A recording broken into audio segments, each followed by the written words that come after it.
Assalamualaikum warahmatullahi wabarakatuh. Perkenalkan, nama saya Ilmianti dengan NIM A321222052. Di sini saya akan mempresentasikan resume pertemuan kelima di mata kuliah kriminologi.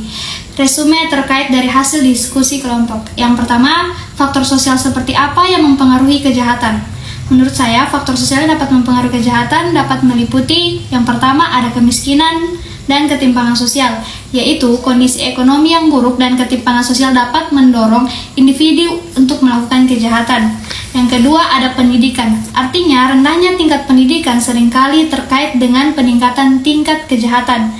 Yang ketiga lingkungan sosial, artinya keluarga yang disfungsional, pertemanan yang negatif, atau tinggal di lingkungan yang penuh kekerasan atau kejahatan dapat meningkatkan resiko seseorang terlibat dalam kegiatan kriminal.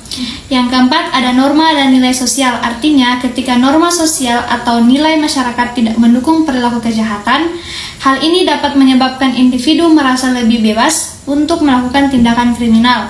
Nah, jadi kejahatan seringkali dipengaruhi oleh kombinasi faktor sosial yang saling terkait yang dapat mencakup ekonomi, pendidikan, lingkungan, dan nilai-nilai dalam masyarakat.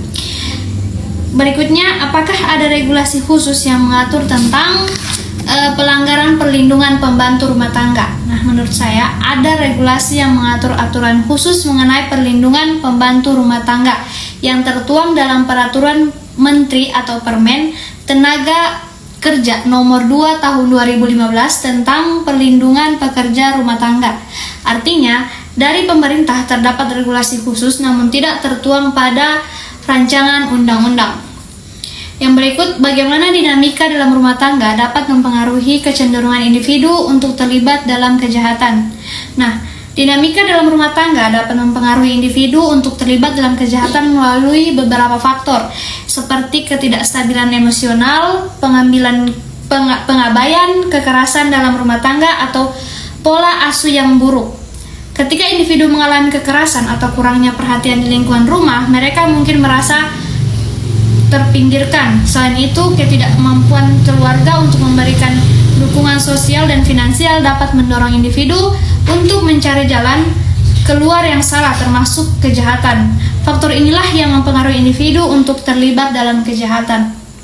Berikut, apakah hukum di Indonesia cukup melindungi pasangan yang menikah dengan warga negara asing dari kekerasan dalam situasi tersebut?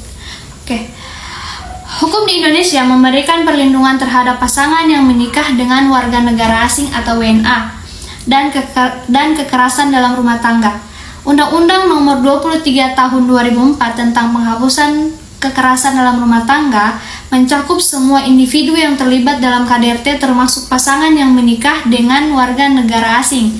Untuk melaporkan kasus kekerasan dalam rumah tangga tersebut, prosedur yang dapat diambil adalah sebagai berikut. Yang pertama ada pelaporan polisi, kedua pelaporan ke pusat pelayanan terpadu, yang berikut perlindungan hukum dan penegakan medis, dan terakhir proses pengadilan setelah penyelidikan dilakukan.